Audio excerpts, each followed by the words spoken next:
a message for my people. Nick Dad, baby. We the new label. Yeah. Come on. Yeah. Come on, son. Now this the black sheep sticking its home. I need a crib like I'm Gatsby. I need it. In hand, just understand my Pockets that deep. with nothing to prove. I ain't got nothing to do. When they can't compete and I got nothing to lose. You see, they told me I'm the one that's gonna benefit. Yes. We As back. a matter of fact, we are back, and if you're interested, these shirts are available on the merch store right about now. Nice Yeah. holiday gift. Holiday we are colors. quick with the shipping, bro. We are quick with the shipping. That is a priority of Marvin. Customer service. Okay. We had a little an order that needed a color swap. We're getting that done immediately. Right. And look, you got the shirt on right now. It looks fly. All right. Besides from the customer service, you're going to be getting a lot of compliments on this. I would say it's a good amusement park shirt because it's good for like if you're in line, somebody's behind you, they're going to read your shirt eventually. It's a great amusement park shirt. I'll go a step further. My friends actually like this shirt too, and they don't Nice. like anything I do. So that's actually kind of fire. And yeah, shout out to Marvin. Marvin is our merch store coordinator. Just made that title up, but it's apropos, right? It's exactly what he is. But it was funny, George, because they were like, "There ain't no way you designed that shirt." I was like, "I did not. I did not. You know, they know me. They know me 15, 20 years. I can't lie to them. I can't lie to you either, George. But it's always I good to appreciate see you, that. my friend. It's good to see you too, man. How's New York treating you? I weighed myself this morning. Oh wow. And Bold I think move. the scale is broken. I haven't been eating much. Not because of like for any reason. Look, I've been smashing these bets. I might never come back, George, to Vegas because I have been on fire. The last 3 times I've been to New York, bro, I have been cleaning up. I'll be back in Vegas. Listen, I see you upset right now, but I'll be back, bro. I promise I'll be back. No, bro. Trust me. Hey, whatever is good for the pockets, I'm a fan of. Okay, so if staying in New York, I think it is this though, Nick, and we've discussed it before. It's the sports books out here. The lines are a little tighter.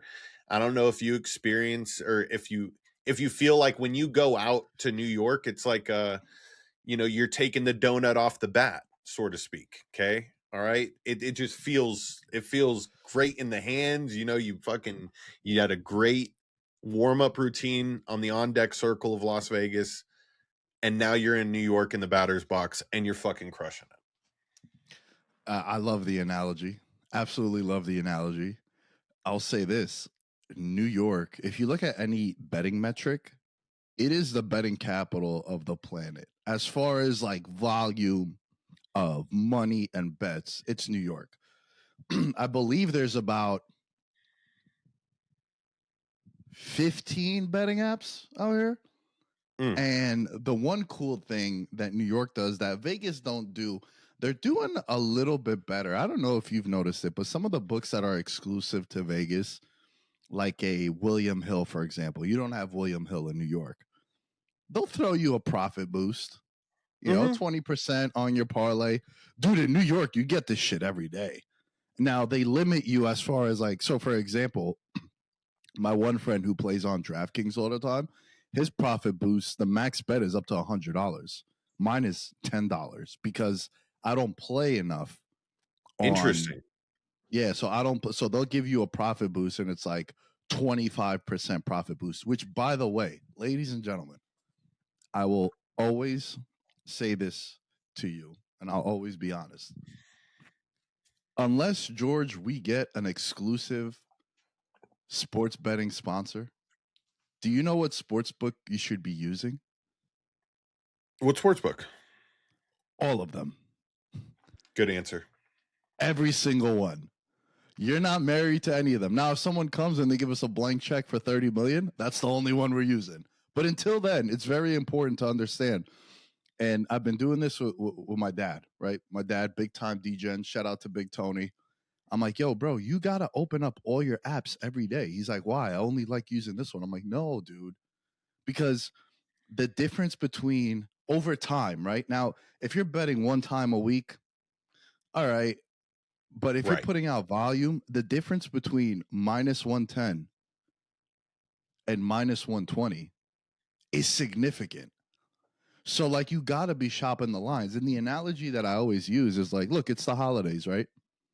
And everyone's going Christmas shopping. George, if you want to go get the +1, I don't know, something from fucking Sephora. That's a bad example because Sephora is like exclusively one store. But say she wanted a pair of Gucci sunglasses, right? Right. And you're not gonna go to various locations to see like, all right, she wants this particular pair right now. I go This store immediately to has the it. pawn shop, if I'm being honest. I love a discount, bro. So I'm with The- you. I'm going to the outlets. Yeah, we're going outlets, we're going pawn shop, but that's it. That's a great look at the analogies we're coming up with today. It's the analogy season. It is 100%. But like, you know, I'm a big sneaker fan. So I'll go to StockX. I'll go to the Nike outlet. I'll go to a Foot Locker. I'll go to a Shoe Palace. I'll go to various locations and I'm going to buy it at the cheapest price. It's the same thing with the betting lines. If I'm going to get +150, like, dude, I literally the other day, it didn't happen because he didn't score, but they had Jackson Dart +260 on DraftKings to score a touchdown. FanDuel had him at +150.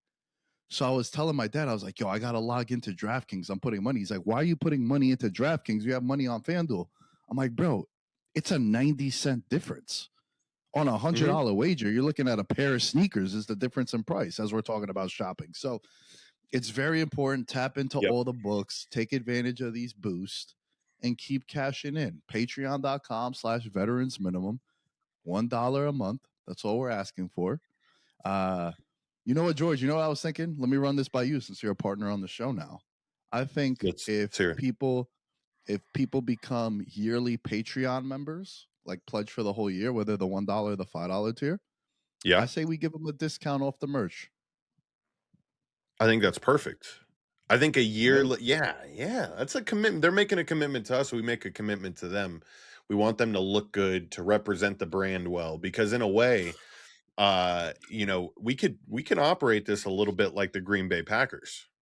We have a lot of part owners across the country, and that maybe the shirt. Maybe we haven't. This we could discuss off air, but I'm still going to mention it for the people. Maybe it's a year-long members only shirt that's exclusive for that club. So then that way, you know, they're able to represent their ownership in a fashionable way. I love it. I love that. Make it exclusive, right? I think that's that's a good one. Yeah. Look at you go thinking on the fly. Hey, idea guy. I'm just like you. I can't design the shirt to save my life. I can make thumbnails. I can video edit. I can do a lot of creative shit. Whenever it comes to putting a graphic on a t-shirt, I'm like, I develop CP, bro. Like I can't do it. It's so weird because I'm so creative, but I pro big idea guy. That's what I am. Dude, we're the same exact way. We are the same exact way. Let's get right into the show because I was about to tell you. Let's go. Another story, but we'll save it for another time. All right. I would like to start. Let's discuss what happened on Monday Night Football because I think it's a very significant outcome for many, many reasons. Mm-hmm. I'm going to give you 3 topics of discussion. You tell me where you want us to start. Okay, so topic number 1. Is Phillip Rivers still a top 15 quarterback? Topic number 2.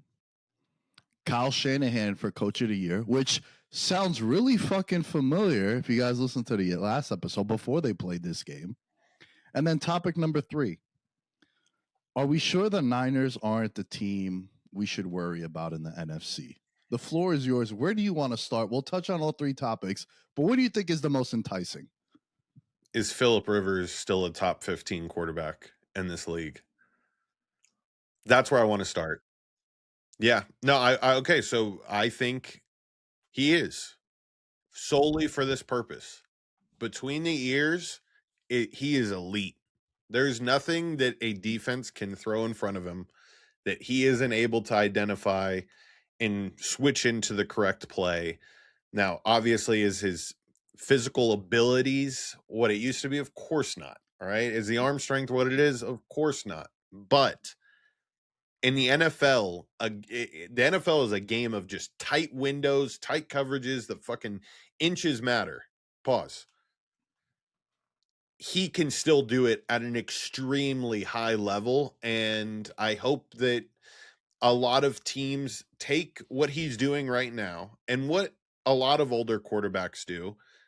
Aaron Rodgers, Brady in his later years, Drew Brees in his later years, and understand before we sign this young buck, a 26, 27-year-old quarterback, to a $50-60 million a year contract, can he decipher a game as good as an old vet? And if he can't, then I really do think that we have to start reanalyzing the price point that we give some of these cats, because they do exist. These young whippersnappers that know how to read a defense exist. Okay, the Patrick Mahomes of the world, the Josh Allens. I'll even go as far to say that Trevor Lawrence has evolved into that. But I list off all these things because he's still got it, Nick. He's still got it, and it's fun to watch. It sucks that they couldn't pull off that win in Seattle, because I do think that this is the end of the road for this Colts team. They needed this win badly last night. So we're not going to get a Flacco-like playoff run out of him. But to answer your question, yes, he is still a top 15 quarterback. Where would you put him? I love your analysis there, and I agree with you. I think it's all, they always talk about it as like, I remember Patrick Mahomes in the playoffs last year going, how they had mentioned, oh, sorry, it wasn't last year. It was the year before that, when they had to go on the road to make the playoffs. To make the Super Bowl.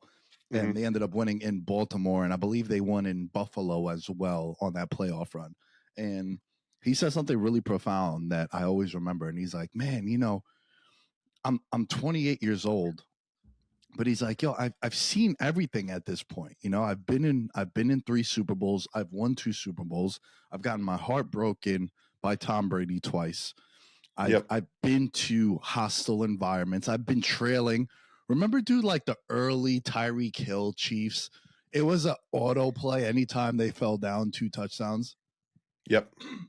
Yeah. It was like, yo, so like he's faced adversity, and he's like, man, at this point, like I've went up against all the top coordinators, and there's nothing you could do to shock me.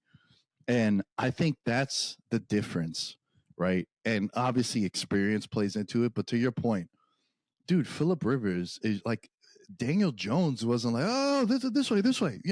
He's yelling at Josh Downs like, over here. 20 is you. 20 is you. You're on 20. Like, do you want the command? I want to hop in here because what you're pointing out is a level of confidence that we need to see from young quarterbacks. Why does it seem like when they make adjustments, that, like you're bringing up Daniel Jones, where it's almost like a guessing game? You know what I mean? Like where they're not sure I should do this, and they're afraid they're making the wrong choice. Where you see it with Phillip Rivers, where it's like, bro, you can hear him. You know what I mean? Like that. There's it's fun to watch. It really is, because it highlights to a lot of people that don't understand football how important the quarterback position is. He makes it look important. Continue. I didn't give out this bet. We kind of hinted to it, but didn't really tell people to go make this bet. But it's still the same odds if you think anything crazy could happen. But I made a play on Phillip Rivers before he played for the Seahawks game to win comeback player of the year. It was awfully reminiscent of Joe Flacco. But, Christian McCaffrey's minus 1,200 to win comeback player of the year. So it's pretty much his at this point. It's what stood out to me is like his command for a 44-year-old of the offense and just everything is like, bro, we watch football every week. We watch like 15 games a week, and dare I say there's about 6 teams that could have used a Phillip Rivers at some point during the year. And it's just crazy to me that, like, not all 44-year-olds are made equal, but like you look at some of these other guys that are in there, like think of Atlanta right now, right? With Kirk Cousins. Kirk Cousins was so bad last year, he cost them the division. Remember, you were on it. You're like, dude, we should bet Tampa Bay. Look at the path of them. We were calling Kirk Cousins mid for so long. And then you're looking at Kirk Cousins now, and this team looks better with him in it than Michael Penix. And Michael Penix is a young guy. Yep. So, like, what would Phillip Rivers have looked with the Raiders, you know? And look, the Colts are a really good team, man. It's just unfortunate what happened to Daniel Jones and them. And they hit that rough patch of all these tough games. But these games became tough because they didn't have their starting quarterback. It was a kitchen sink game for them last night as we're recording, but it didn't work out. So let us know in the comments what you guys think about Phillip Rivers. Topic number 2 I want to go to, because I said it on Monday, he was 30-1 to be coach of the year. Now he is plus 500, only trailing Mike Vrabel at minus 110, Mike McDonald at plus 200, Ben Johnson at plus 300, Liam Cohen at plus 400, and then Kyle Shanahan at plus 525. There is a path for the Niners with that Seahawks win over the Rams on Thursday Night Football, George, where if they win these next 2 games, and I believe the Niners play the Bears this week. Let's see as we pull this up. Yes, Sunday Night Football, they play the Bears in San Francisco, and then they close out against Seattle at home. They win out, bro. They're the 1 seed because of tiebreakers. Yep. If that happens, he has to be coach of the year. You think of all the injuries that they have. Yep. To overcome this. And listen, they're getting hot. Brock Purdy yesterday had a career day. Yeah. And that's not a bad Colts defense. I think they are a legitimate threat to be the 1 seed. Right now, you could get them at plus 220 to be the 1 seed. I would say, it's worth the risk plus 500 to take Kyle Shanahan for coach of the year because of that reason, dude. Because it's all narrative, right? And I understand Kyle Shanahan's been there for a while. I get it. And consensus, he's like a top 5 to 8 head coach in the league. A lot closer to 1 than he is to 8, if I had to break it down. Right. But, dude, if you factor in, they got the 1 seed, and they lost Nick Bosa. They lost Fred Warner. They lost Tafunga in the offseason. They paid Brandon Ayuk. He's gone. Ricky Pearsall gone. DeMarcus Robinson scoring touchdowns. They didn't have Brock Purdy, and they weathered the storm. Kittle was out the lineup. Like, you start looking at these narratives that you're creating, toughest division in the league, right? You're going to have 3 playoff teams. Yep. Listen, I'm going to have to Venmo you some money to put this bet in for me because I can't bet awards here in New York. But if they win out these next 2 games, he's going to win coach of the year. It's what he's done is absolutely remarkable, George. Thoughts? I agree. I can't sit back here and not agree with that, especially after how much shit I've given him over the years for like, I don't know, getting at times where you get the bad season from hell last year, you get bailed out, it extends. I wasn't a big fan of the Brock Purdy contract, and I was just sitting here being a hater. But yeah, I think everything that you just listed goes to show a few things. One, with all the defensive injuries, let's not forget the importance of Robert Saleh stepping into that defensive coordinator position in getting these young cats who really didn't have a lot of experience.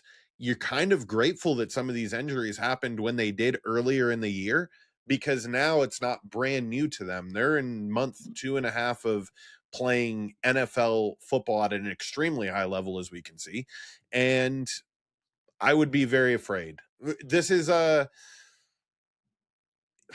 man, let me see what their path is, because their next you said they got Bears this week and then Seahawks. Both at home. How do you feel about the Bears this week? The Bears are one of my picks. Listen, man, Chicago, you know what's crazy right now? Because we mentioned Ben Johnson as like a coach of the year candidate as we were doing those odds. Yep. There are a bunch of teams. This might be the most unique playoff run we'll see in a very long time, because everyone always says, George, that it's the hottest team going into the playoffs. I've always disagreed with that. It's the healthiest team. And we have right now, at the time of recording, we have a lot of healthy teams that are also on fire, right? Yeah. Jaguars, Bears, Seahawks, Niners at the moment, healthy, right? They've gotten guys back. Now, they weren't healthy all Pats. year. Yep. Pats, right? Denver, even. I know they lost, but like they're on a 12-game winning streak. We can't just fucking ignore that. Hey, guess who else? Chargers, hot, healthy. So, like, we're going to have a bunch of teams. So, with Chicago, man, I wonder what a team like Chicago, a young team like Chicago, does with that win. You know, one of my picks this week, I think, might shock you because I'm fading one of the hottest teams in the league. We'll get to that in just a little bit. And I'm taking a team that probably got nothing to play for right now because these young teams, from a betting angle, let's see what Caleb and this offense does after beating the Packers in the biggest game that they've played since the double doink in Chicago. And then prior to that, the NFC title game with no Jay Cutler that we've been talking about for the last couple of weeks. How does a young team like that pressure on the road, expectations? The 1 seed is right there for them as well. Yeah. You know what I mean? So, like, it's going to be fun to monitor. But how I feel about the Bears this week, it's going to be tough. But let's see. Let's see if you're legit. If you're a legit team, you go on and win this game. But even if you don't, if it's competitive, I still feel like it doesn't change anything for me for the Bears. They're one of the few teams this year that have looked great in losses as well. So I hope that answered your question. Yeah, no, it did. It definitely did. So that was the coach of the year. The third topic was what? I'm forgetting. No, if you think the Niners are the team to to beat and make noise in the NFC, because the Niners were, I had Niners and Rams in the NFC title game. And I had the Rams as the wild card team. So, like, it's right there for me. And I got a lot of tickets on Bills Rams, Bills Niners, Bills Packers. I every year I do this, right? I did it last year in the NBA playoffs where I took the Knicks out the East. Sorry, I didn't take the Knicks out the East. I took the Celtics out the East, and I combined it with all 4 of the top seeds, and then the Celtics ended up losing to my favorite team, which I didn't believe in. So I kind of did the same thing with Buffalo. Do you think that they could be the team that, I don't want to say no one is talking about because now they're talking about, but like, can you see the Niners going on a run? Yeah. I mean, I've seen it before. Like this is where the championship culture comes in, and like you don't have to question it. And the most recent biggest game for them, when you like put it into perspective versus the Bears, right? Like the Bears are comparing their biggest game to something that happened almost 10 years ago. And the 49ers are in NFC title games consistently. And so once you get to that point, you look at the coaching on both sides, they have an identity of a winning football team late in the year. They just can do it. And I think, this is yet another year in which Christian McCaffrey, I mean, just weathers the storm, does absolutely everything for this team. I'm looking right now at Offensive Player of the Year. He's 10-1. JSN, it's tough for receivers. Like I would say, because you can get blanketed and Sam Darnold can have a day. Christian McCaffrey's getting his, and he's got 2 more games left. I don't know, bro. Could he make a run? I know Puka's plus 160 right now. JSN's minus 175, and then it's Christian McCaffrey at 10-1. It's kind of entertaining. He could put up 2-3 touchdown games, and we wouldn't be surprised. In big time moments, get the number 1 seed, and then it's like, it's also nuts that everybody in the top 3 is from the NFC West. Yeah, Very. I'm glad you brought that up. I would go a step further. I think he might become one of 3 players to get 1,000,000. And guess what? He's already done it before. Right now, at the moment, he has 1,039 rushing yards. He has 849 receiving yards. Um, Dude, think about this. What do we always talk about? Primetime factor. They're playing Sunday Night Football, and if they happen to win, you know that Seahawks Niners game in Week 18 is going to be flexed. Yeah, 100%. You know what I mean? Like, dude, you're talking about a 1 seed because the other candidate would be Tampa Bay and Carolina for the division. But if the Niners win this week against the Bears, that'll be the Sunday Night Football game 100% because it's like number 1 seed, awards, all this shit, divisions. Like, it'll be a big game. Dude, I like it. I like it, man. I think it's very intriguing, McCaffrey. I think the other one that is really interesting is Kyle Shanahan. And then, staying with that theme about all of them being from the NFC West, how crazy is it that like Rams might have MVP, Offensive Player of the Year, and should have Coach of the Year if they don't lose those games. Niners might have Coach of the Year, Offensive Player of the Year. Seahawks might have Offensive Player of the Year, Coach of the Year. You're looking at this stuff where, success is across the board for some of these teams, and it reflects that in the markets. So I'm really excited for week 17 and 18, bro. But staying with week 17, you know who's not excited for week 17? Who? DK Metcalf, because he ain't playing. Oh, my gosh. Here we go with this. DK Metcalf punched the fan. Yep. George, I have a lot of thoughts. And people that have been listening to the program for a very long time know exactly what I'm going to say, but I'm going to let you introduce this topic. How'd you feel about the incident with DK Metcalf? Well, I felt that the incident was exciting. I know it sounds sadistic a little bit, but a fan leaning over the edge and almost getting a quick right jab from an NFL player is comical to me. I find that to be actually very, very entertaining and funny because the nuts on that dude to lean over the railing and then, DK standing up for himself. Out of all NFL receivers too, to have throw a punch at you, he is number 1 on my list that I would not want to have a punch thrown at me. Did I think that both parties were in the wrong? Yeah, but nobody got hurt. And the fact that this has gotten to the point where it's a 2-game suspension and DK's going to lose out on $500,000 and this fan is probably going to win some sort of settlement money from him for, throwing the punch. That's the worst part about America, in my opinion, because if you want to be able to duke it out with somebody, if you have an issue, both of you guys squabble it out and there's no beef afterwards. I see no issue as to why we just can't continue. That was just a rogue situation. But I also, like both of them were stupid for what they did. Am I going to judge them harshly for a 10-second interaction of their life? Absolutely not. That's the way I feel. How do you feel about it?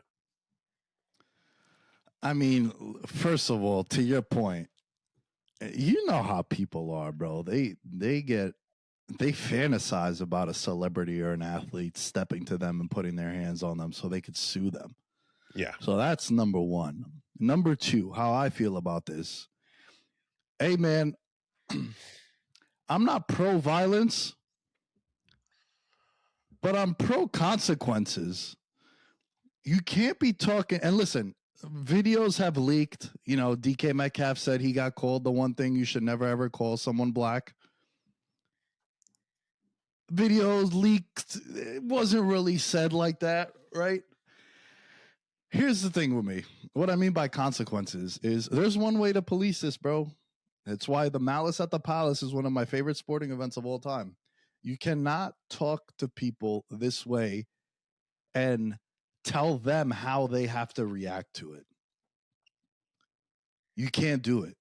There should be a waiver on the back of every ticket you buy to a sporting event in bold letters that says, if provoking an athlete, you are forbidding your rights to legal actions to said athlete. Because look, we've interviewed a bunch of athletes, and I always ask them, I'm like, yo, when someone tells you you suck or you ain't shit or fuck you, do you get like triggered? They're like, nah, not really. But you talk about their wife, you talk about their girl, you talk about their kids. With these Russian dudes, you talk about their families and their religion. Bro, you can't tell them this is how you have to act. Nah, bro. First of all, some of these guys, and I know DK Metcalf's American, some of these guys are international. They're triggered a way different way, right? Mm-hmm. Like, you can't tell them, oh, this is how I gotta be. Like, some people are like, yo, bro, you know what? Fuck you. You can't talk to me that way and think I'm gonna just sit there. Yep. Just because you're protected by the law. Like, nah, there should be something. I've been talking about this shit for a fucking decade on the show. And it's one of those instances where I wish we had a bigger platform so people could like run with this. You want to police this shit? Hey, man, you want to tell Russell Westbrook to go fuck himself and do all the crazy shit that they say in Utah to black athletes? Be my guest. But if Russell Westbrook fucking throws a Muay Thai elbow and snaps your jaw, you can't say nothing. You can't do nothing. So that's one way to police this stuff. And I really believe it. Because, George, if you knew you could talk spicy to me and I could react to it and you can't use the I'm going to sue you card, don't you think people would be a little bit more hesitant if they knew they could get slapped? Of course. Of course, bro.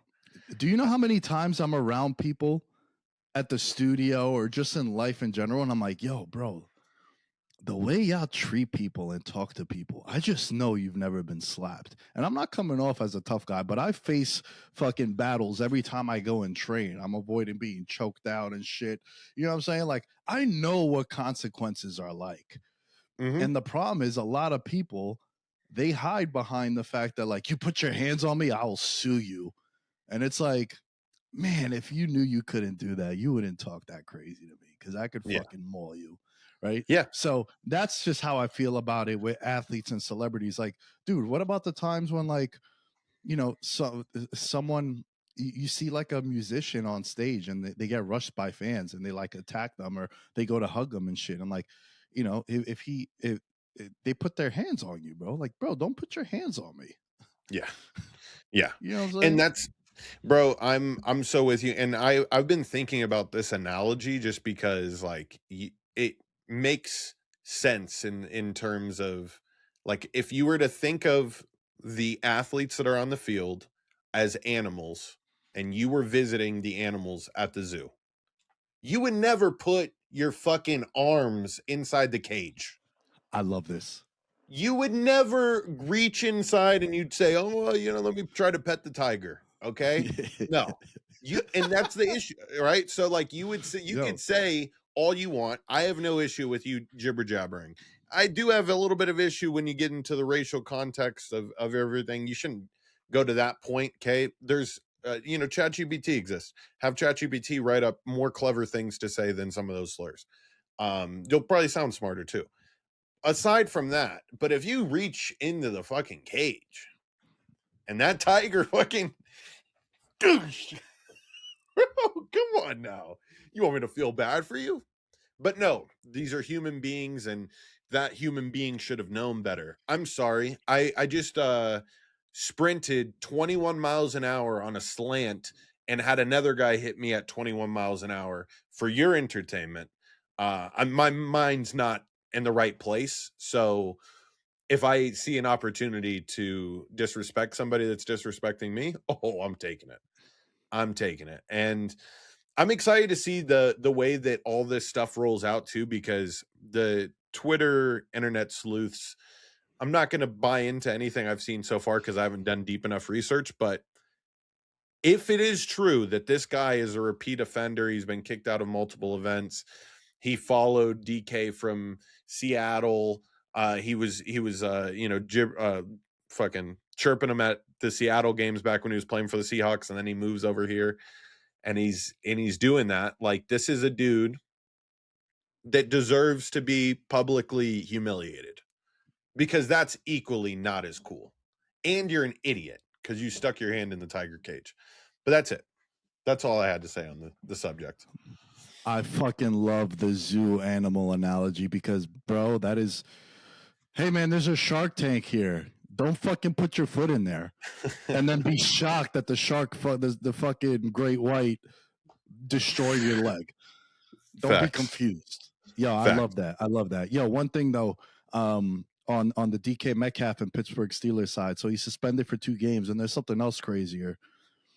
So the 2-game suspension for what the NFL terms as conduct detrimental to the team, it could potentially void at least $45 million in future guaranteed money for the Pittsburgh Steelers wide receiver, because since it is detrimental to the team, player suspensions by the NFL triggers something in the contract that nulls and voids it. So you're looking at a potential $45 million punch. George, do you think there's anything worth doing that would jeopardize you for $45 million? No, absolutely not. Oh, wait, you have to say it to me one more time, just like, because okay. I got you. So ready? So he's going to forfeit $555,000 in his salary because he's missing the rest of the regular season. But the impact is way, way further down the line. So a 2-game suspension from what the NFL describes as conduct detrimental to the team, it voids $45 million in future guaranteed money for the Pittsburgh Steelers and DK Metcalf. He signed a 4-year, $132 million contract. But if he fails to practice or play with the team for any reason, which includes player suspensions by the NFL that are termed and described as conduct detrimental to the team, his guarantees are null and voided. So since he didn't get hurt. He didn't get suspended because because of an on-field fight. He got suspended for, maybe speed racing. Not him. I'm using an example. Yeah, of course. Right? Like staying with the Steelers, Big Ben had an obsession with motorcycles. So they had in his contract, like, yo, listen, you got $100 million on the table. You get hurt on a motorcycle, the Jay Williams thing back in the day, it's nullified. Pat Mahomes used to go to the YMCA and play pickup basketball. The Chiefs were like, yo, here's $500 million. You know what you're not doing anymore? You're not playing pickup basketball at the YMCA. So this is what happens with DK Metcalf. This is potentially a $45 million punch. Wow. Yeah, no, now it's starting to sink in for me, and I would think that the Steelers would make this right in some capacity, because he had when you think about, he's going to be fresh for the playoffs. One, had they clinched it this upcoming week, with the Ravens dropping them winning the game, I think they pretty much solidified it, but they do have to at least win one of the next 2 games to clinch that division. He was going to sit that second week anyways, right? It's not the worst thing in the world, but not having him on offense, I would say on Madden, you would maybe go from an offensive rating of, like, I'm being generous here, they were an 82. I don't know this to be exact. Without DK, there's no way this team's above a 75 offense overall. No chance. I'd agree with you, and I'd go a step further. I think right now, when you look at this Pittsburgh Steelers offense, what he means to this offense, I think he's worth something against the point spread too.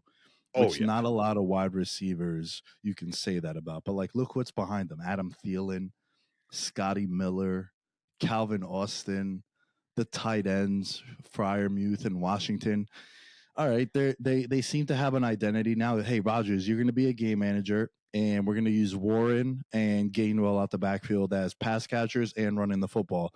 But DK Metcalf is your alpha, and I still believe DK Metcalf is a top 10 to 15 wide receiver in the league.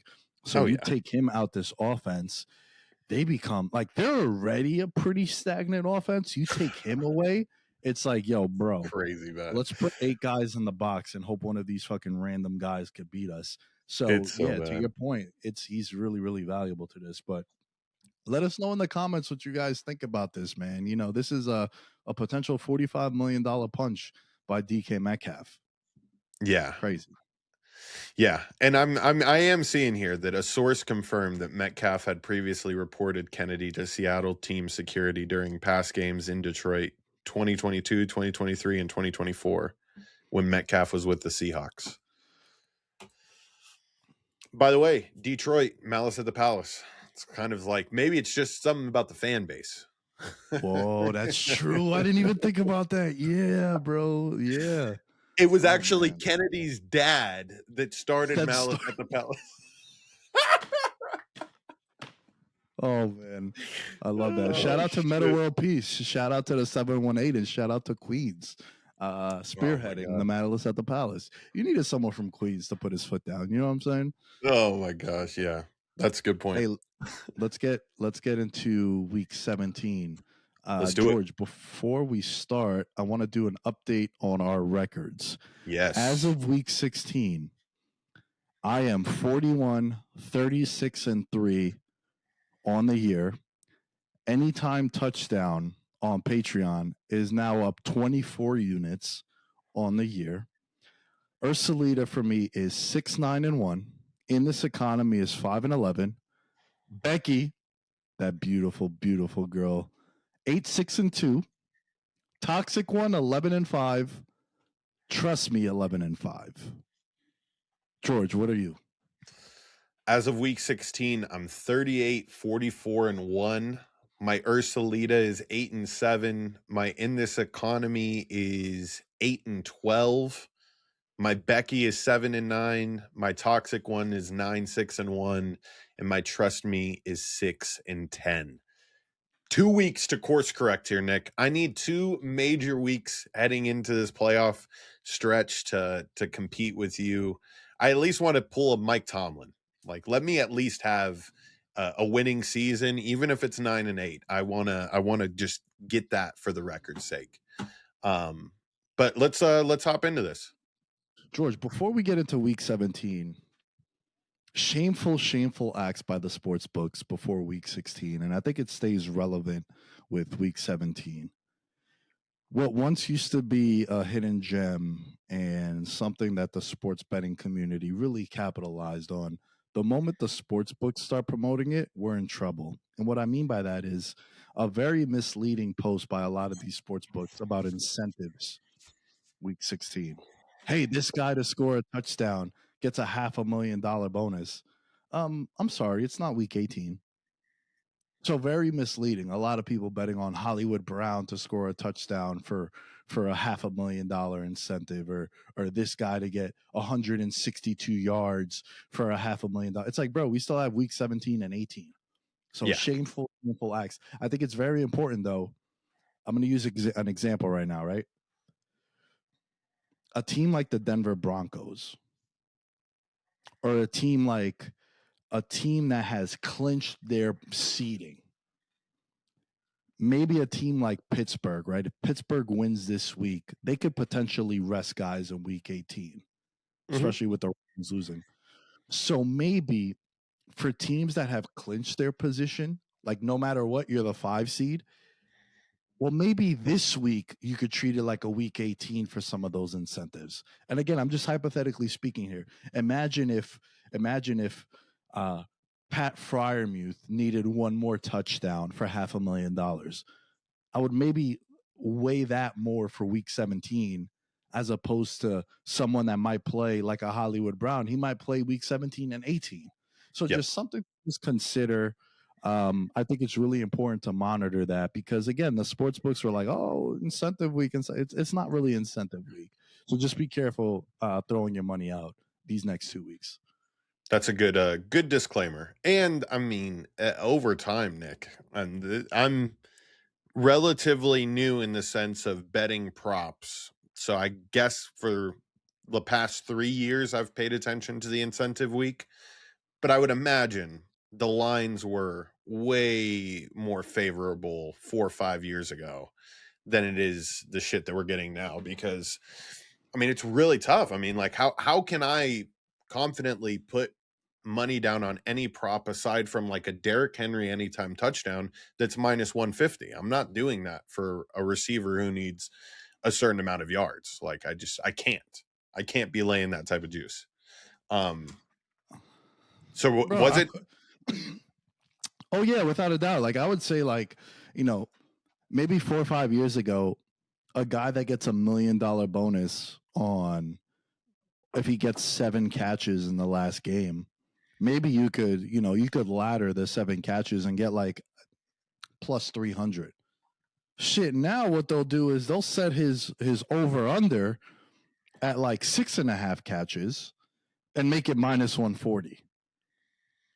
Where maybe in the past he had like a 4.5 catch total, right? Like that's the kind of stuff that they'll do. And maybe my numbers are a little off, but a lot of times when I'm giving these examples, I want to just paint a picture in your head to understand some of the market moves over the last couple of years. So yeah, let's get into it, man. Let's get into it. I want to start with my Ursulita.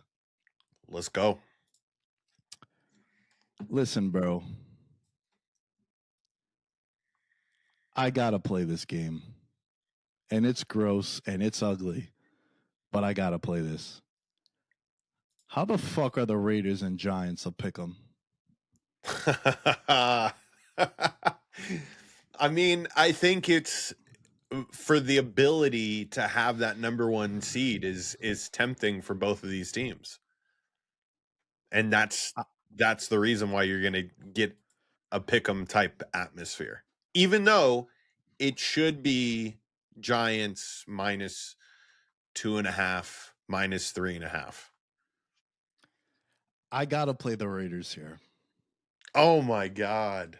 Yeah, that's why I said Ursulita. The reason why it's Ursulita is that I'm playing the Raiders, and it's an ugly pick. I'll tell you this. Brock Bowers might have a game similar to what he had against the Jaguars. Love Brock Bowers anytime touchdown. I love him for 2. I love him for 3. Even Genty might even get going. I think that's a really interesting one too. I want to just address one thing. A lot of conversations around Jackson Dart over the last couple of weeks. And this is what happens, George. And I hate to say this to people, but you know, my football takes and knowledge have never been questioned. No one has ever said to me, "Do you watch the games?" Because I watch the games, and I don't just watch Red Zone. I think for you to get a real feel of a game, you need to watch maybe an ISO, maybe a 4-box, right? Because you need to see the rhythm of the game. Like, you know, oh, this team's in the 10-yard line. It's like, well, how'd they get there? Like, what happened?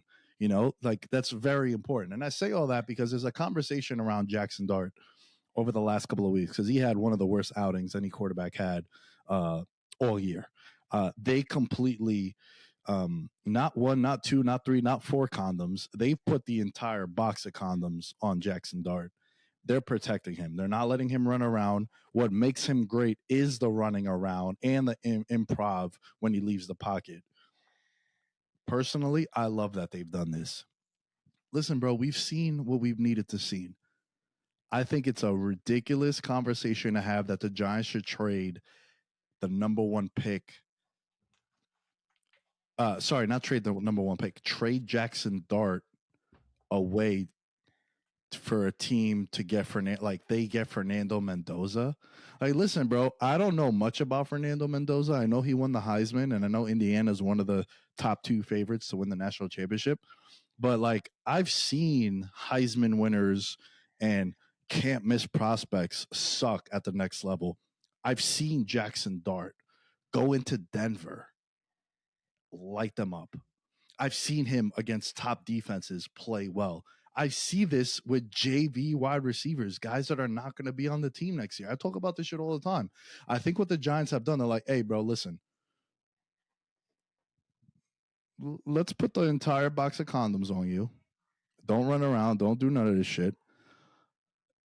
Let's try to get you to not hit the blue tent again this year. We're going to use this number 1 pick if we get it. Hopefully how about this? Hopefully a LA Rams, they go, yo, Fernando Mendoza might be a year or 2 away. Stafford's still good for another year or 2. Let's trade all this shit because now we got 2 first-round picks. Let's trade that. Maybe throw in the 2027 first-round pick. Let's get Fernando Mendoza. Hey, man, you're going to learn behind Stafford. What a fucking guy to learn behind. And then look what you're going to have when you're ready. You're going to have Puka, the best receiver in the league, right? So, like, that's what the Giants should do. Get all these assets, build around Jackson Dart. You're going to get Neighbors back. You're going to have salary cap. Maybe you take a wide receiver. Like, this is what they should do. But this conversation about Jackson Dart, they're like, oh, they don't win games with him. You know, Aqib Talib is like, they've lost every game with him. No, they haven't. They haven't. They won the first 2 games that he started. And as someone that played in the league, I'm sure he understands momentum and just bad omens. I said that they weren't going to win another game when they lost to Denver the way they lost to Denver. Yeah. So how about this? You know, I haven't really asked you this. And give me your honest assessment of Jackson Dart. You know, I have a man crush on him. You won't hurt my feelings if you tell me the right thing. How do you feel about Jackson Dart, and what would you do if you're the Giants?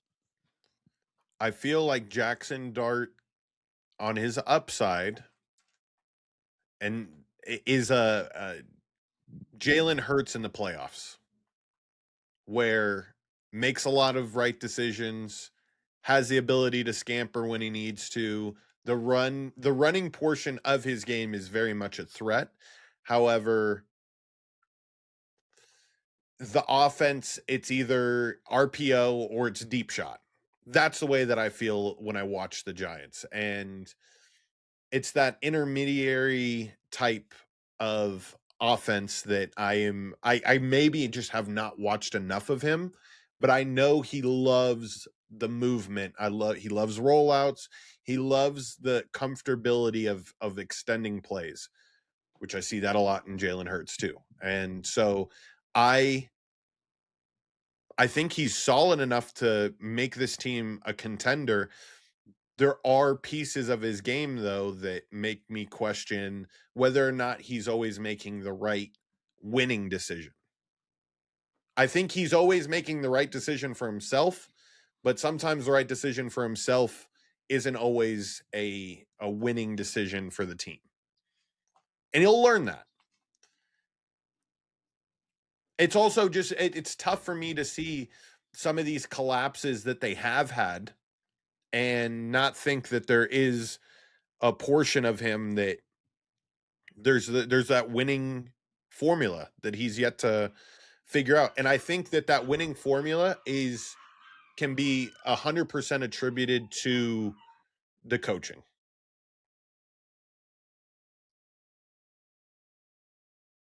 Yeah, I had to mute my mic quick if you hear the dogs flipping out.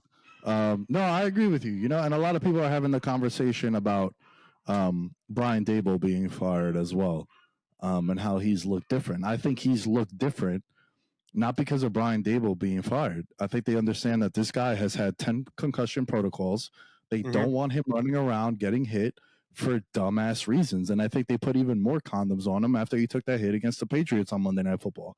Oh, they definitely do. Listen, bro, I'm not worried about Jackson Dart. Let's assess him with Neighbors, with Scattaboo, with Wandell. Get rid of Slayton and Hyatt. Let's take a Tate from Ohio State, or that wide receiver from Arizona State that I'm starting to fall in love with because they're like, yo, he might be the gem. Do you know his name, the wide receiver that they're talking about? I think his name is Tyson Daniels. He's a freak in nature.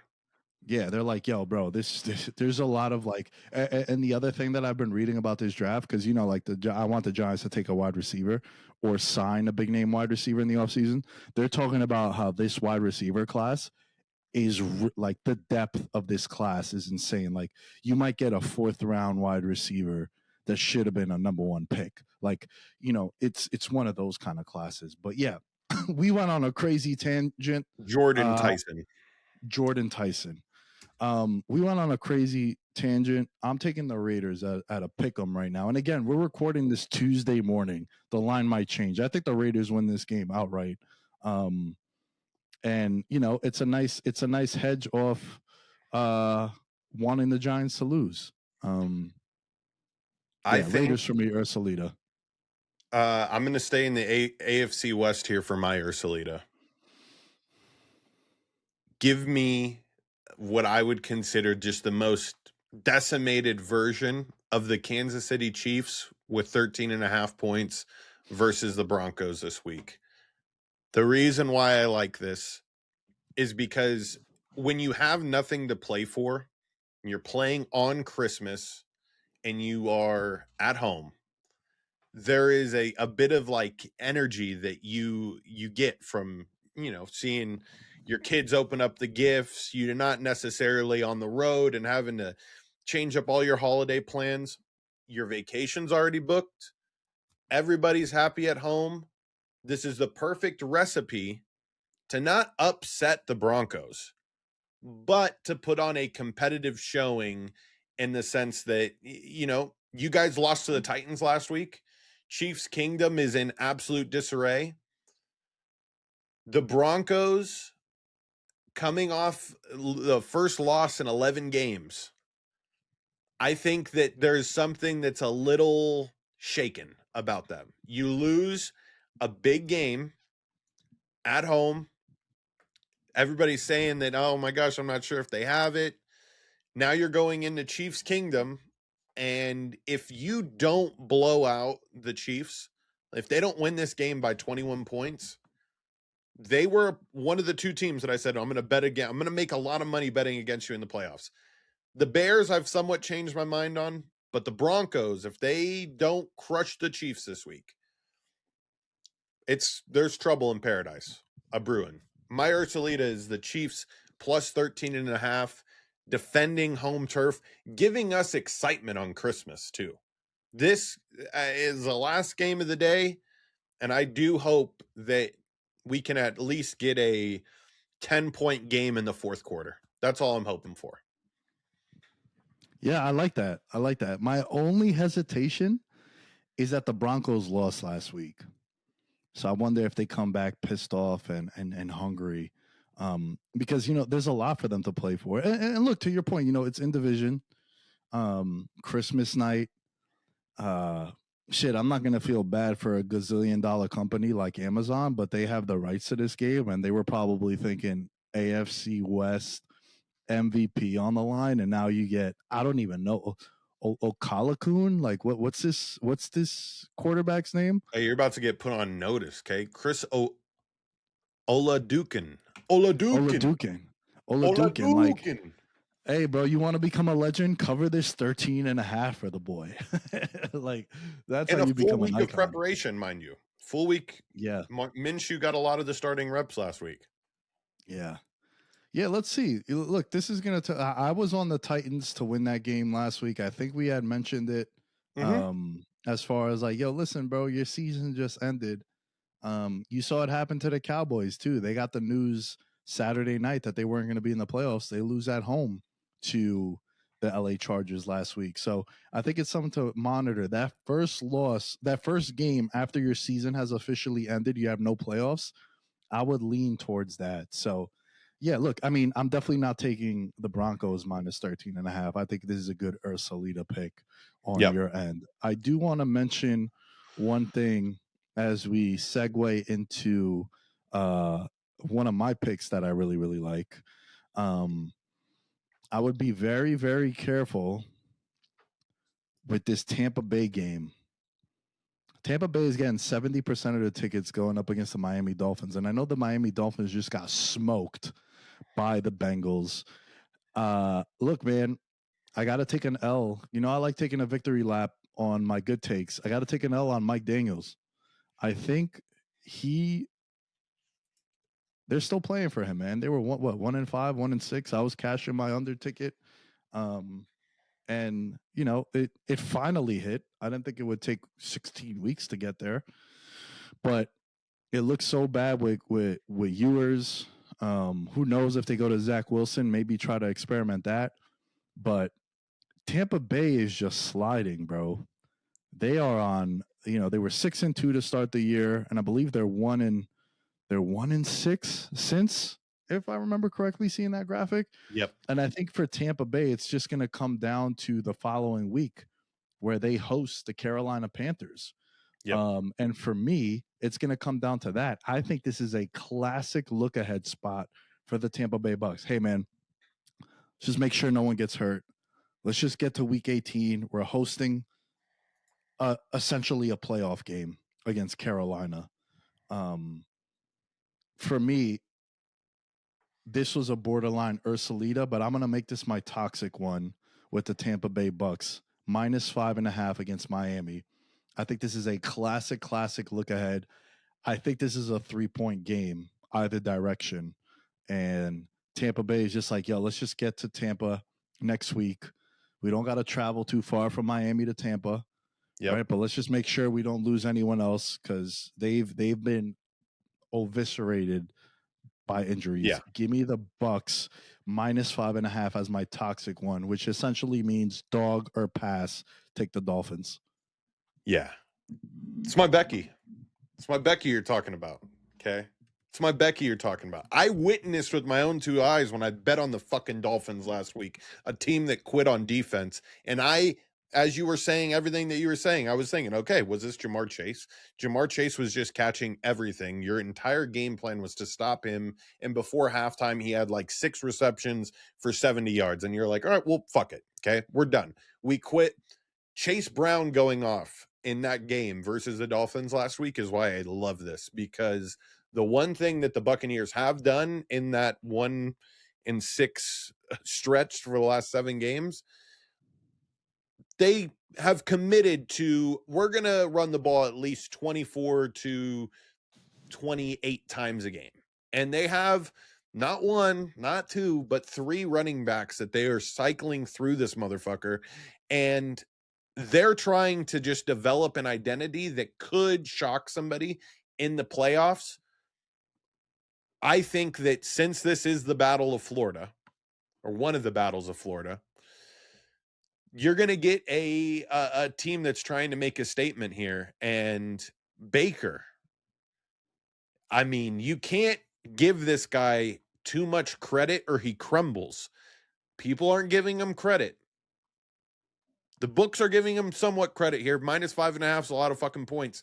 So they don't think you're dog shit. But it's time to get back into the limelight, Baker. Go out there, win this game by 2 touchdowns. It's my Becky. Bucks -5.5.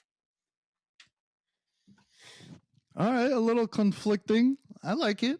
I like the conviction. To be conflicting. It's another thing for my best bet to be your toxic bet. For the first time this has ever happened. Wow.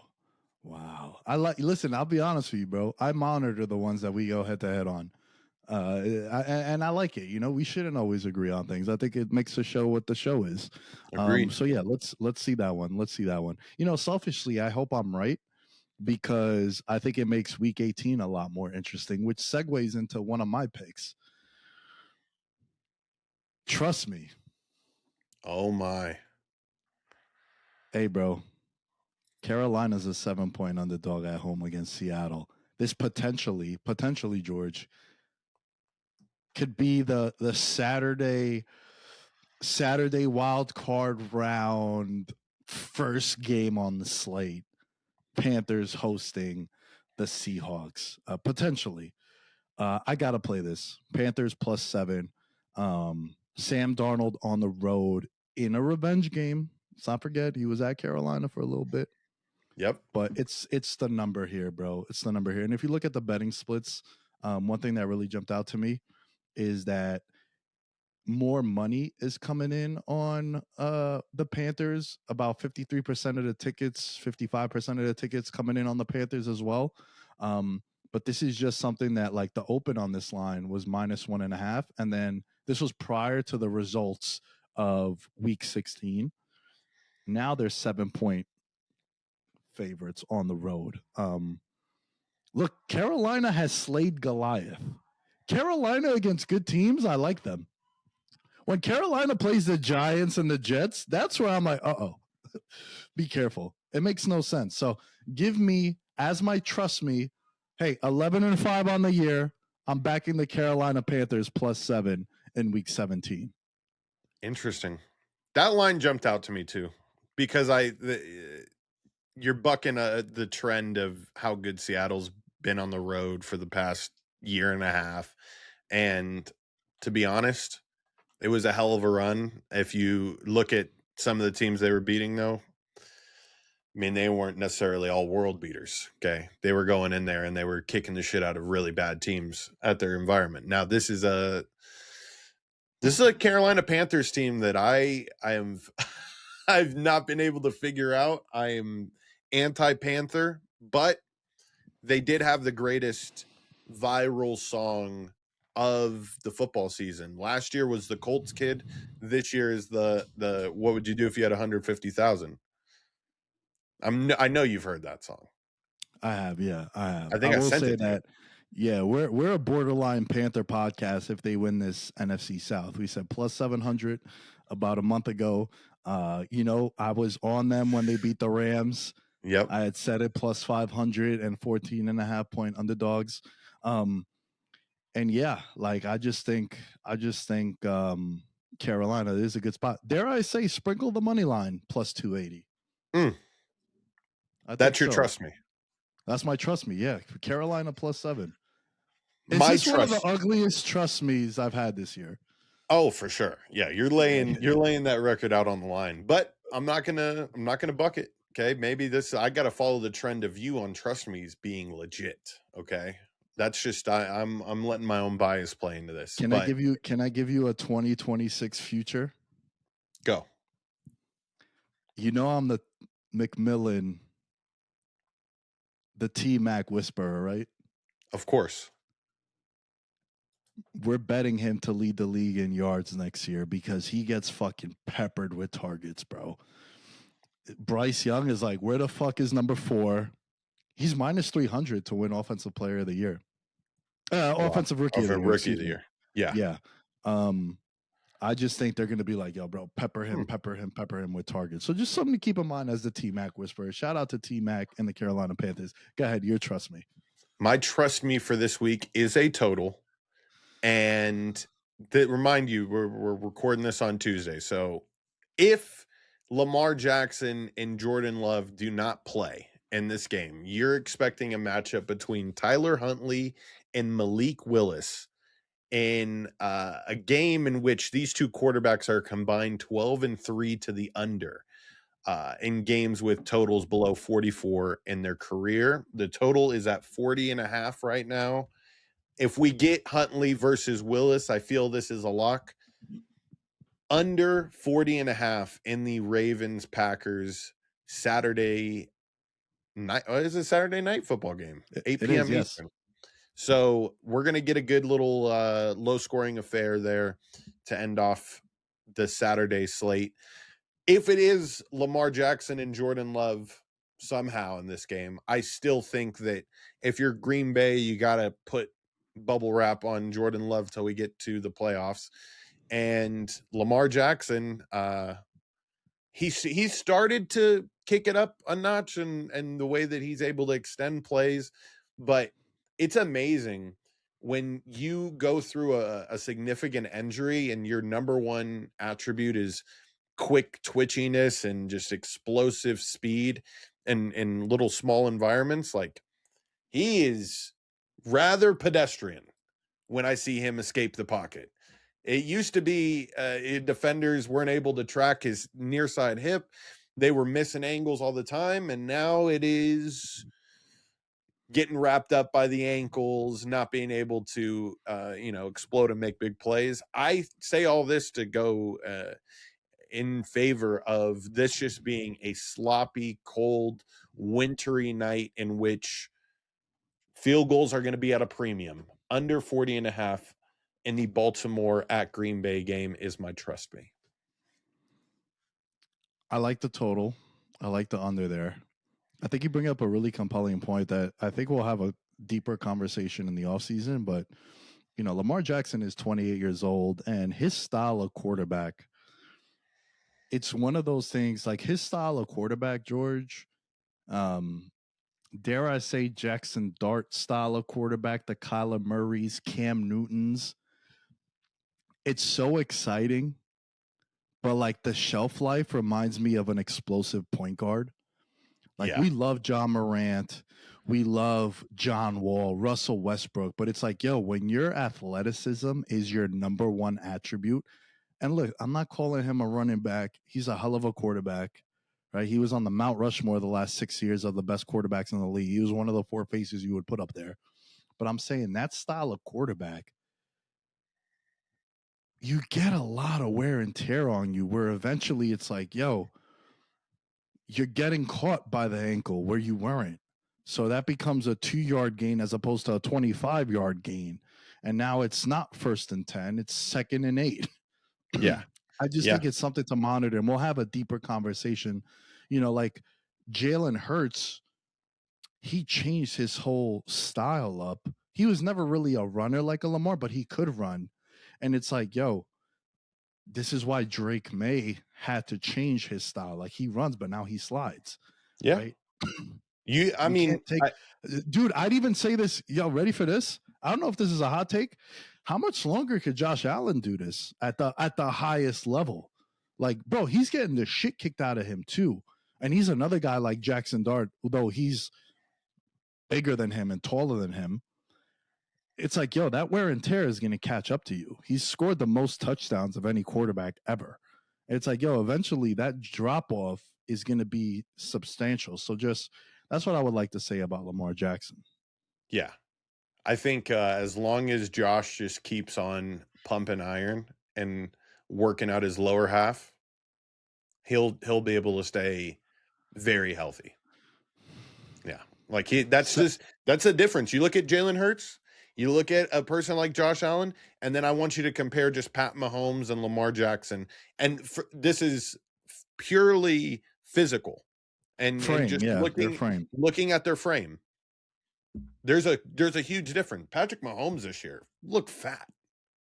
I'll fucking. He's always kind of been a little chunkier up top. I don't know if it's just he gets away with it for wearing the little rib protector, but compared to his lower half, he looks like a fucking little 2 sticks. Lamar Jackson's always been a skinny guy. We've never expected him to have like fucking a big, strong lower half. You look at Josh Allen, it's like that's a fucking stable being. It's like a Derrick Henry level being, That's the durability. And that just goes to show how important the weight room is, even when you get to the highest level, even at the quarterback position. I can't wait to have that conversation later on, though. Hit me with your next pick. All right, I'm going to go segueing off that, talking about Jalen Hurts and Josh Allen. I'm going to go ahead and do a parlay for In This Economy. Wow. I am going to take the Bills -2.5, and I'm also going to take the over in this game, George, which the over in the Bills and Philadelphia Eagles game is sitting at a very comfortable 43.5. I think both of these teams are not afraid of the snow, even if it's going to be snowing in Buffalo or if it's going to be cold in Buffalo. I think these teams are well suited to put up big performances, especially Buffalo. I think Buffalo and Philadelphia should have been the Super Bowl last year. We didn't get that. That would have been nice at 16-1 that we gave out. But give me a correlated parlay of the Bills -2 and the over 43.5. You could get plus 210 on that. That is my In This Economy for week 17. I like that it's in the same game there. That's good. It's going to be a fun one to watch. There's a couple of stinkers this weekend. That is not one of them. I'll follow up with my In This Economy. My In This Economy tails back to our conversation earlier in the show about Bears versus the 49ers. I'm riding the hot hand.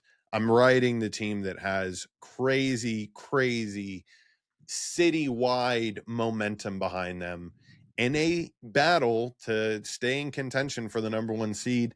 Give me the Bears money line at plus 140 to shock the 49ers and to really cement themselves as the number 1. I think we've seen it every week, right? It's Green Bay versus the Bears.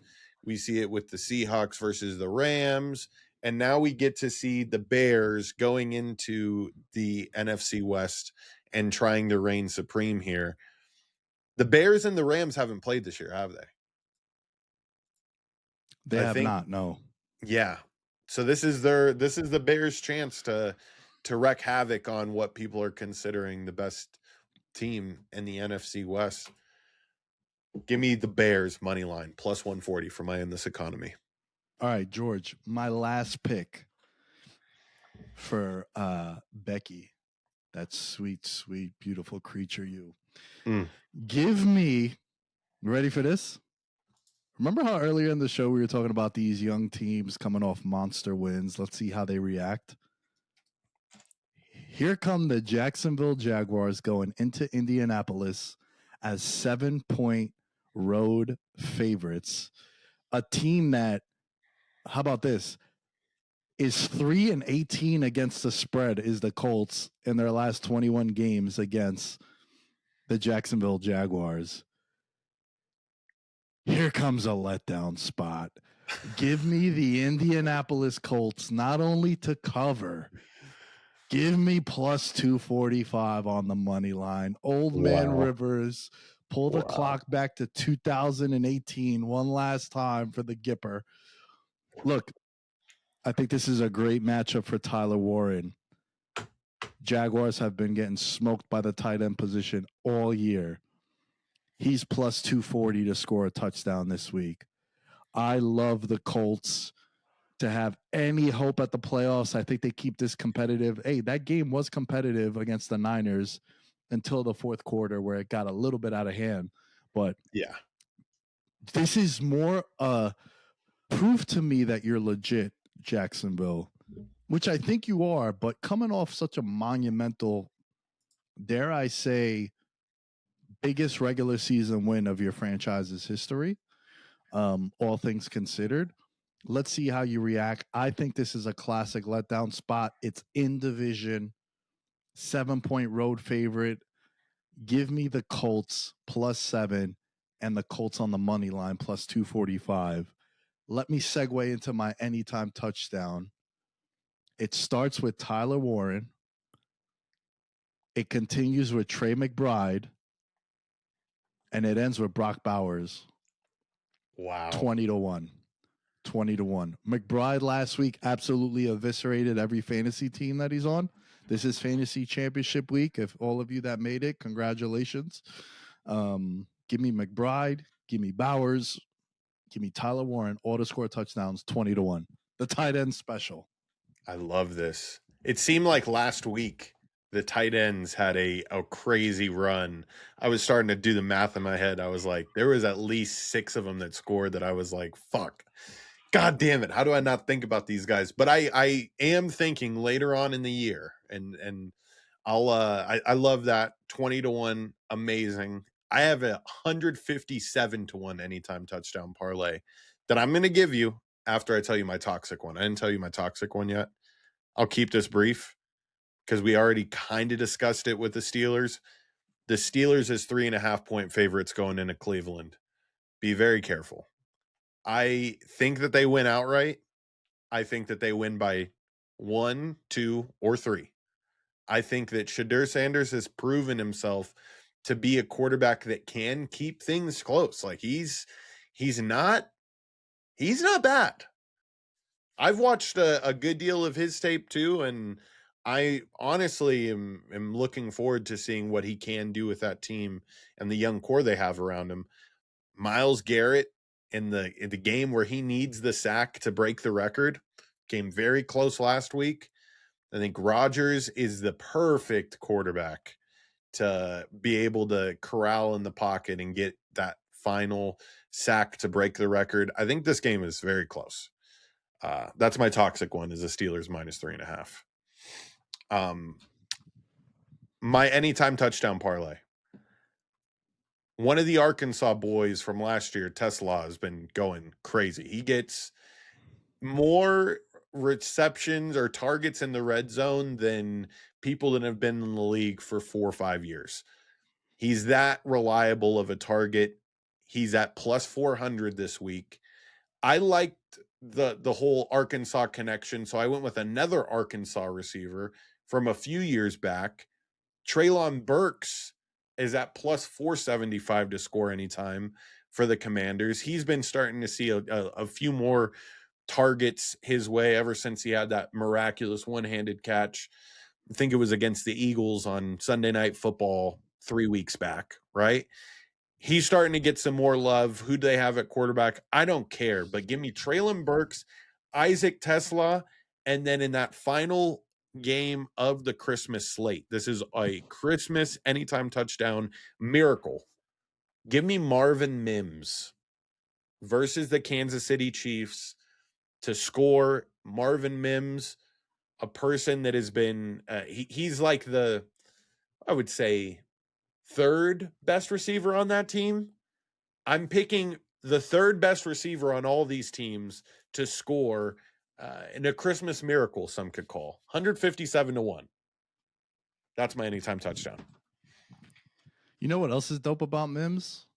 He also returns punts for them, so you do have that opportunity as well. But it's important to know that like there are a couple of sports books, George, that like they will pay out both. So say you've bet Denver anytime touchdown the defense and Mims, you might get double dipped. But then there's some that are very specific, like if you bet an offensive player like a Mims, it has to be a receiving or rushing touchdown.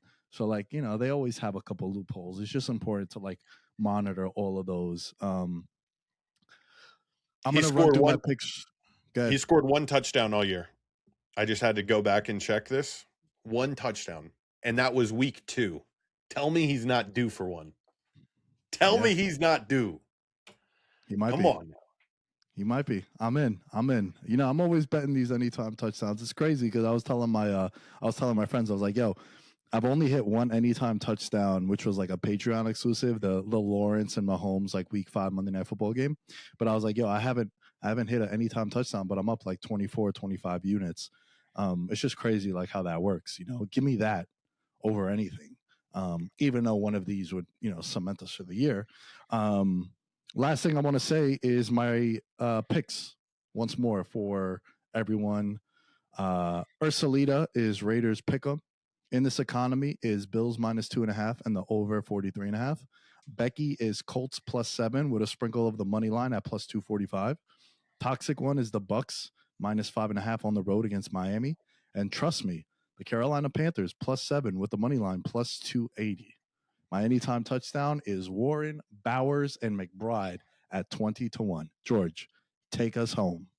My Ursulita this week is the Chiefs +13.5 versus Denver. My trust me is under 40.5 in the Baltimore at Green Bay game. My Becky is Bucks -5.5 going to play the Dolphins. In this economy is Bears money line +140 against San Fran. And my toxic one is Steelers -3.5 playing the Browns. My anytime touchdown parlay is Treylon Burks, Isaac Tesla, Marvin Mims, 157-1.